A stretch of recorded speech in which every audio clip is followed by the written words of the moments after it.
home, I have talked and taught about this. But even if you're a woman and your man is financially unstable, you are earning more than him. If you want to help this man, help him by making him sweat to get that money. You have money, your man doesn't have money, and he wants money. Give that money to your friend, or even give it to your group, that financial group that you have. Then let your husband or your boyfriend borrow that money from the group or from your friend in disguise of him to pay back that money. That is what keeps a man. A man wants to be the head of the home. The moment you take that responsibility of giving him, and then he becomes vulnerable, even you as a woman, you will start to disrespect your man. And that's where respect comes. I said that what a serious man is looking for in a woman is not love, is not sex. It is stability. The stability here is the value, reliability, emotional, mental, and spiritual support. The moment you find all these and you put it in your man, you will respect him, because he will have the guts to put things straight. And you see, as a man, when I lose my power in the house, what do? I have to get somewhere that I have power. That's why a lot of men are cheating today. Why men are cheating? They are cheating because in the house where they are married, they have lost the power of that house. So the woman has overpowered him. So what does he do? Because a man was born to power. He was born to lead. He was born to be the head. And he cannot be the head in his own house. He looks for a place to head. It is not an excuse for men to cheat, but that is the truth. It is what happened. That is what happens. The moment he loses the power in his own home, he must find a place where he can head. Where? He will go outside there, find another woman who is lowly than him, who is earning a little bit lower than him. And sometimes they don't go out. They go inside your house. That maid, that house manager, as people call them, that lady who is watching over your kids, that he's paying salary, is the person he will start sleeping with, and is the person he will start to date. Why is he dating this person? You know, a lot of people will ask, how could he be so low to start dating my maid? You know what happens? He lost the power of his house, because you saw yourself as having money. You saw yourself as have given him a job. You saw yourself as buying food every time, and therefore you cannot allow him to make decision. Every time he wants to make decision, you remind him, you know, I am the one who bought that car. In as much as you are driving it every time like you want, remember, I am the one who bought it. Remember, I am the one who built this house. So in as much as you are my husband, but I am the one who built this house. When that guy understands that he has lost the power in that house, it is done. He's gonna go out. So what we need to understand is, women were created, and as a Christian, and I don't shy away from saying that, as a Christian, the Bible tells me that a woman was created as a companion. You know, when God looked at Adam, he saw Adam as weak, lonely, vulnerable. No one was there to help him take care of the animals. No one was there to help him even fix naming of the animals. So what did God do? God went and made Adam to sleep, and he took a rib. So women, you need to understand, you are created from just a rib of a man. What does it say? A man has power over you. Not power to dictate, not power to undermine your power and your authority as a woman, not power to see you as a lowly person, but power to head, power to lead, power to show, power to guide, power to instruct, and power to make that decision, the final decision. So the moment I talk to serious women and serious men, girls will never understand this. Boys will never understand this. Only serious men and serious women can understand it. You can only understand when you're a serious man that your power as a man is to lead. It is not about ruling, but it is to lead.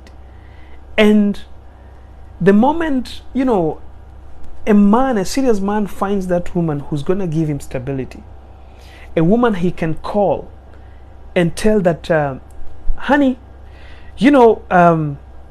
my company is giving me a trip for 2 months. We are going for a business trip for 2 months.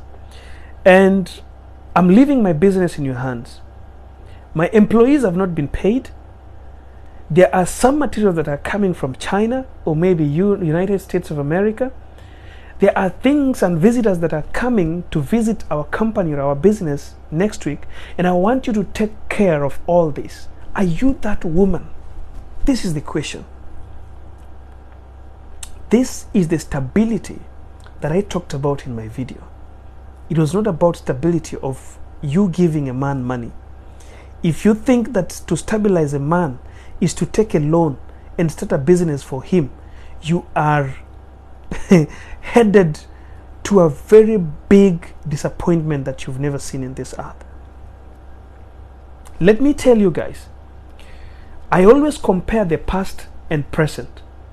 You see, the men in the past, like my father, your father, my grandmother, and your grandmother, and my mother, and your mothers, you know what made a man to marry during their time? A man must have passed through the rite of passage. A man must have had a land, and a man must have had some cows for people like us to go and pay dowry. They were ready. They had land. They had crops to farm. They had things to be cultivated. They were ready, prepared before they married, or even before they seek a hand in relationship with a woman. They were ready for it. They had land. They had everything. They had houses. Even if it was a grass-thatched house, but they had houses. They were prepared before they get married to these women, who are now our mothers and grandmothers. In today's generation, a woman thinks that a young man who doesn't even have a hut, we call it a hut, or a lion, or a Simba, or a small house in his home, you are going to take a loan somewhere to go help this guy to buy or to build his house. He doesn't even have a land. He's still in school. He doesn't even have a job. He doesn't even know where he's going. You are thinking that to stabilize this man, for him to marry you, is to go to a bank, take a loan, and start him a business. You are going to get a rude shock. I told you that in my videos, I don't fear to tell people the truth. This generation that we are in today, you don't risk taking a loan as a woman and starting a business for a man. And in fact, not a man, a boy. There are adults who are still boys. There are adult men in their 30s, 40s, but they are still boys. He doesn't know where he's going. You see, there is a difference.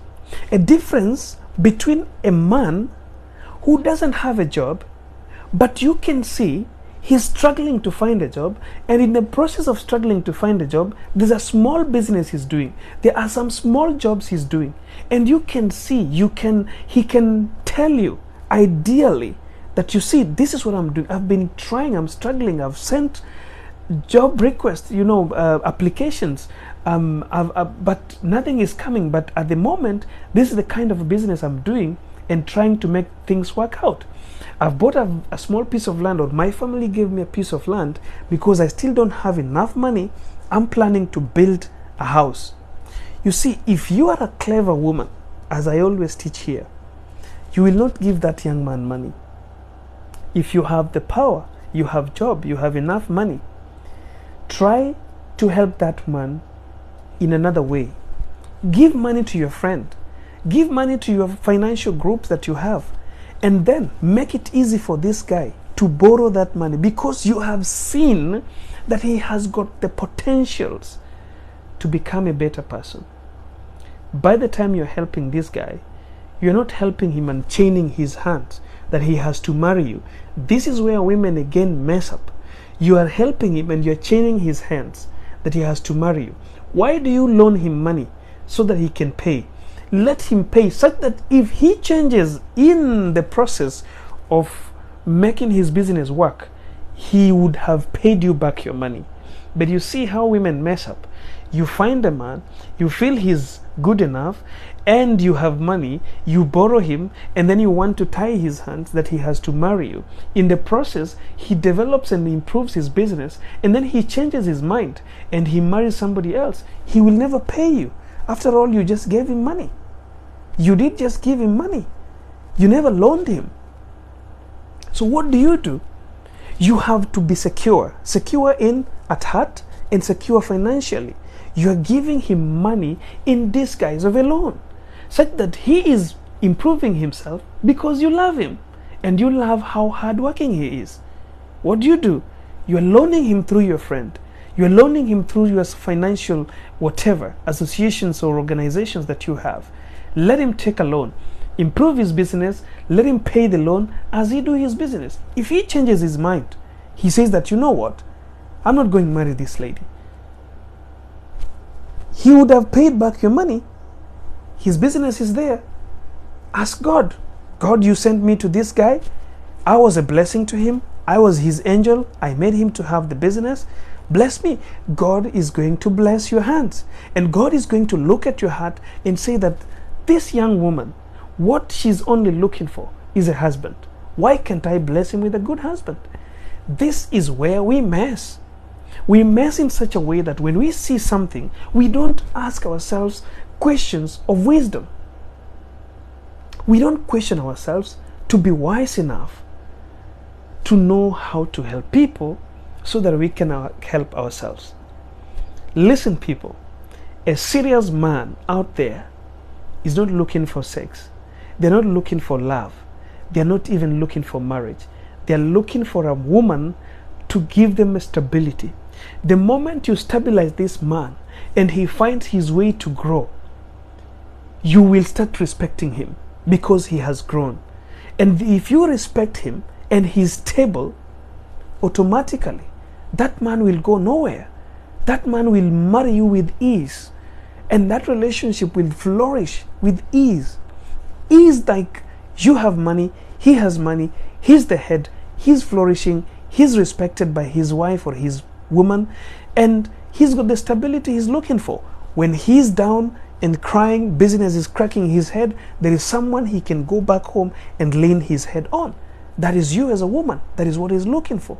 So stability that a man is looking for is emotional support, the value that you add as a person, the qualities you have as a woman, the reliability. How can he rely on you?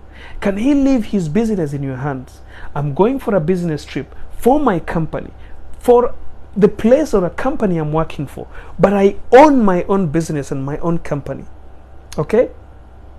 So I'm leaving my company in your hands as a woman, as I do the works of the company I work for. That is what stability is all about. Stability is not a woman providing money to a man.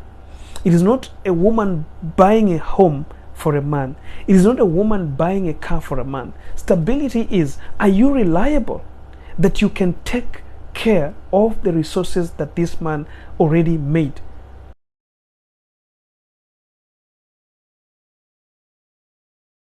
A man who is stable, a man who has made everything and is ready to start dating, is ready to find someone to get home.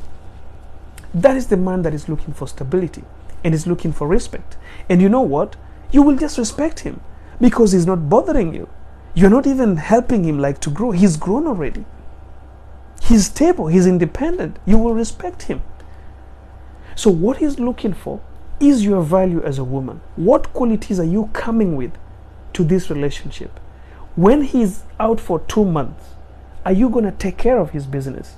Are you going to pay his employees as the employees are paid? Are you going to get, what do we call it? Do an impromptu check into this guy's business. Like you're just home. Maybe you are also a working woman. Okay? You just drive your car into his business. And you call the accountants in the financial department and you sit them down. Are you in a position to look at the cash balances, the ledger books, how things are paid, purchase records, whatever is not paid, the salary accounts? Are you in that position?